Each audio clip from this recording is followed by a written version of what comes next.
Ibu dan teman-teman sekalian, kami dari kelompok 4 ingin melanjutkan diskusi kami yang kedua. Eh, Di kelompok, di kelompok 4 beranggotakan saya sendiri, Sri Mulyani Indrawati dengan NIM 2204051116. Saya Laura Christine dengan NIM 2204051134. Dan saya Marcella Widiana dengan NIM 22138. Oke, di sini kami membahas tentang pembuatan klorobenzen. Apa itu klorobenzen? Klorobenzen adalah senyawa kimia yang terbuat dari karbon, klorin, hidrogen, klorobenzen diklasifikasi sebagai hidrokarbon aromatik dengan bentuk cincin yang terdiri dari 6 atom karbon yang disebut cincin benzen. Klorobenzen banyak digunakan pada industri. Beberapa kegunaannya di antaranya adalah pertama, dia sebagai pelarut pada proses industri dan juga kimia sintesis untuk dapat menghasilkan fenol. Dia juga sebagai pelarut dalam industri cat, industri pelekat, poles, dan dia juga sebagai perantara dalam produksi nitroklorobenzen dan oksida difenil. Digunakan sebagai pelarut dengan titik didih yang tinggi dalam sintesis organik pada industri. Selain itu, klorobenzen juga digunakan sebagai pelarut untuk perekat, karet, dan cat dan sebagai agen pembengkakan serat dalam pemrosesan tekstil. Selanjutnya, jadi kita akan membahas jenis-jenis proses pembuatan klorobenzen. Yang mana di sini dalam pembuatan klorobenzen ada 4 tahap. Pertama ada proses racing. Proses racing ini terdapat 2 tahap. Yang pertama reaksi pembentukan klorobenzen. Yang kedua reaksi hidrolisis klorobenzen yang menghasilkan produk fenol dan HCl. Yang mana dalam proses racing ini kita membutuhkan suhu operasi sebesar 220 sampai 260 derajat Celcius dengan katalis copper oxide. Didapat hasil samping yang berupa diklorobenzen. Konversi yang dihasilkan sebesar 10 sampai 15%. Benzen yang terklorinasi direcycle kembali dalam proses klorinasi. Selanjutnya ada proses Looser-Smith, yang mana di proses ini dilakukan dengan cara mereaksikan reaktan yang terdiri dari benzen sebagai hidrokarbon aromatis, klorin sebagai hidrokarbon halida, dan udara sebagai gas yang mengandung oksigen. Di mana di sini tuh diperlukan suhu sebesar 150 sampai 300 derajat Celcius untuk mereaksikan reaktan. Selanjutnya proses ketiga yaitu proses klorinasi benzen dengan klorin secara batch. Untuk proses ini, di mana gas klorin digembungkan di dalam tangki benzen kering dengan kondisi operasi pada suhu 40 sampai 60 derajat Celcius sampai benzen ini terklorinasi semuanya. Kemudian suhunya dinaikkan sampai 55 sampai 60 derajat Celcius selama 6 jam sampai densitas larutan naik hingga 1,28 gram per sentimeter kubik. Yang mana hasil samping dalam proses ini berupa diklorobenzen dan juga HCl. Yang keempat, proses klorinasi benzen dengan klorin secara kontinu. Di dalam produksi klorobenzen, benzen cair direaksikan dengan gas klorin dalam reaktor. Katalis yang digunakan di proses ini adalah FeCl3 padat yang fungsinya mempercepat laju reaksi dan mengurangi reaksi samping. Reaktor ini beroperasi pada tekanan 2,4 bar. Umpan benzen cair mengalir melalui tabung yang berisi katalis FeCl3. Demikian pula gas klorin dimasukkan ke dalam reaktor. Yang mana suhu yang diperlukan untuk proses ini sebesar 40 sampai 70 derajat Celcius. Hasil reaksi klorinasi dinetralisasi menggunakan larutan NaOH 10 sampai 25% untuk menghindari korosi pada alat yang dimurnikan dengan menara distilasi. Hasil samping yang didapat berupa diklorobenzen dan HCl dan konversi yang dihasilkan sebesar 75%. Selanjutnya, Kemudian di sini saya akan menjelaskan mengenai sifat fisik dan kimia dari bahan baku yang dipakai. Yang pertama ada benzen. Benzen itu adalah suatu senyawa organik dengan rumus kimia C6H6. Molekul benzena ini tersusun atas 6 atom karbon yang berkaitan dalam satu cincin dengan satu atom hidrogen yang terikat pada masing-masing atom karbon. Nah, di sini ada sifat fisik dan kimia dari benzen tersebut. Kemudian ada klorin. Klorin ini sendiri adalah unsur kimia dengan simbol Cl pada nomor atom 17. Senyawa ini adalah halogen kedua paling ringan yang berada di antara fluor dan bromin pada tabel periodik. Di sini juga terdapat sifat fisik dan kimia dari klorin. Next.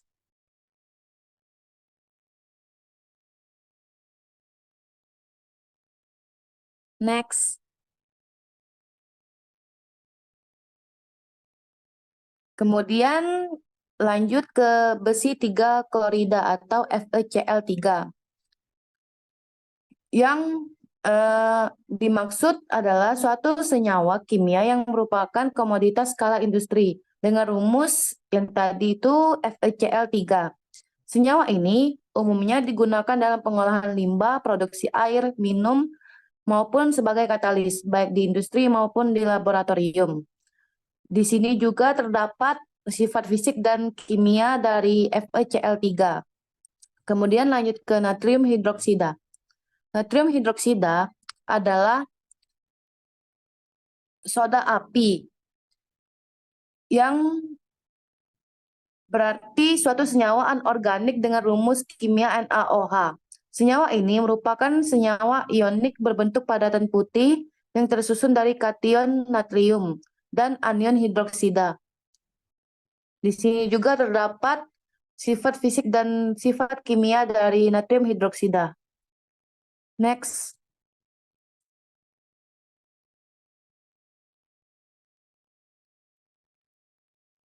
Kemudian di sini saya akan menjelaskan mengenai sifat fisik dan kimia dari produk yang dihasilkan. Yang pertama itu ada klorobenzen.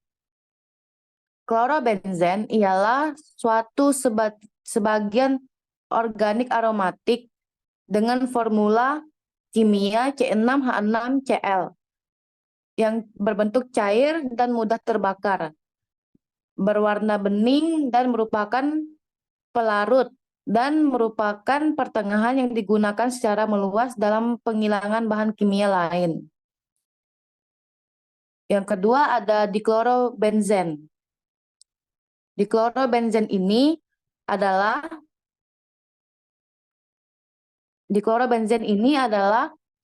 sebuah senyawa organik dengan rumus C6H4Cl yang terdiri dari cincin benzena dengan 2 atom klor atau menggantikan atom hidrogen di arah yang berlawanan cincin. Di sini juga terdapat sifat kimia dan sifat fisika dari klorobenzen dan diklorobenzen. Next.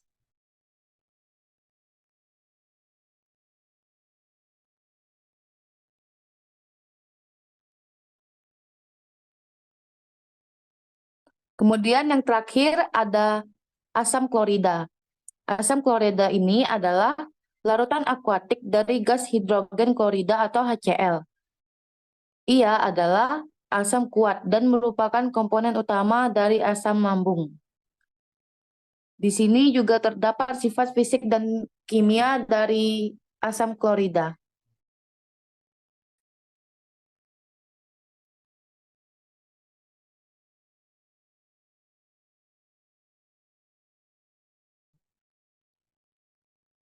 Baiklah, di sini saya akan melanjutkan pada tahap proses pembuatan klorobenzen. Nah, pada tahap yang pertama itu dimulai dengan persiapan bahan baku.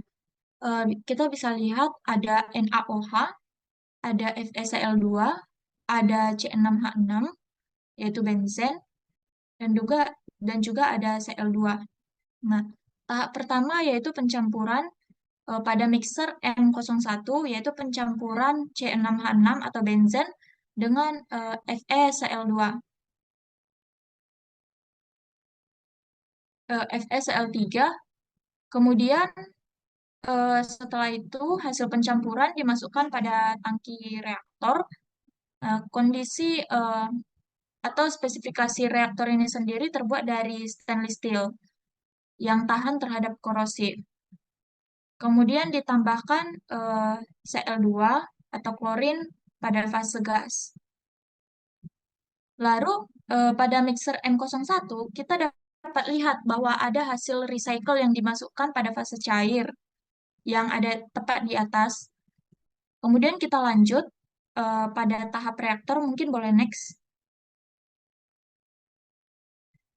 Nah, setelah dari tahap reaktor tadi, hasil yang didapat berbentuk slurry dan gas. Kemudian itu slurry, gas, dan cair nantinya dipisah pada siklon atau CY01. Nah, nantinya yang fase slurry itu masuk ke centrifuge yang akan dipisah lagi menjadi slurry dan cair. Kemudian ada yang dipisah melalui separator, nanti akan dipisah pada fase gas dan fase cair. Mungkin boleh next. Nah, pada eh, separator, kita mulai dari separator terlebih dahulu. Jadi pada separator itu, zat yang ada itu pada fase cair, itu dimasukkan ke neutralizer, kemudian yang pada fase gas, itu dimasukkan ke absorber. Dan, jadi yang masuk ke absorber itu nanti ditambahkan dengan H2O, agar dia tidak terlalu korosif. Jadi bakal ada reaksi juga di situ nanti. Kemudian ini reaksi yang ada di sini, HCl plus NaOH itu reaksi netralisisnya. Jadi penambahan NaOH ini untuk mengurangi kadar korosivitas dari si HCl. Jadi nanti dia reaksinya menghasilkan NaCl dan H2O. Nah, eh, dari netralizer ini nanti bakal masuk ke dekanter. Mungkin boleh next.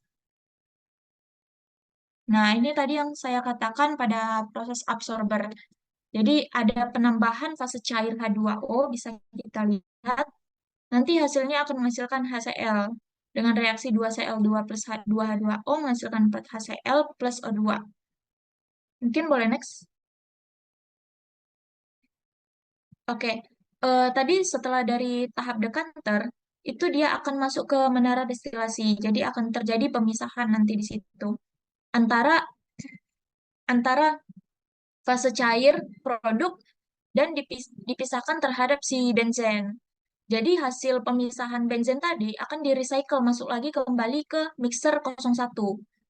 Jadi yang produknya itu klorobenzen di klorobenzen akan masuk ke menara destilasi lagi. Nanti pada menara destilasi kedua akan dipisah lagi menjadi produk utama klorobenzen dan produk sampingnya di klorobenzen. Nah, kita bisa lihat pada kotak yang paling kanan nih merupakan hasil-hasil dari proses produksi tadi. Mulai dari limbah, kemudian ada HCl sebagai produk samping, kemudian C2, kemudian klorobenzen, sama diklorobenzen, dan ada unit-unit pengolahan limbah yang lainnya. Mungkin boleh next untuk K3.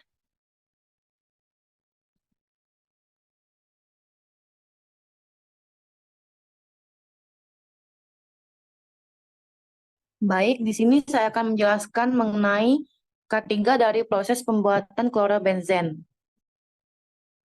Yang pertama ada triangle kebakaran, yang merupakan konsep dasar dalam ilmu kebakaran yang menggambarkan tiga elemen utama yang diperlukan untuk terjadinya kebakaran, yaitu bahan bakar, oksigen, dan sumber panas.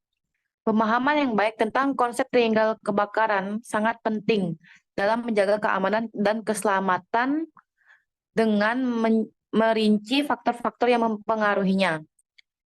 Kita dapat mengembangkan strategi pencegahan yang efektif untuk mengurangi risiko kebakaran dan melindungi masyarakat serta lingkungan kerja. Nah, di triangle kebakaran ini mencakup tiga unsur utama yang tadi, yaitu ada bahan bakar yang merupakan materi yang dapat terbakar, seperti bahan padat, cair, ataupun gas.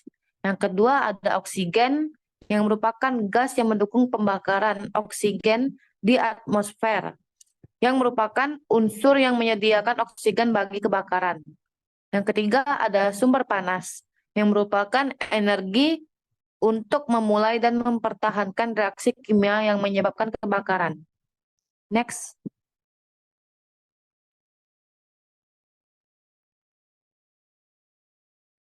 Oke, di sini saya akan menjelaskan tentang adapun dampak yang diakibatkan dari kebakaran dan ledakan adalah sebagai berikut. Dampaknya tuh pertama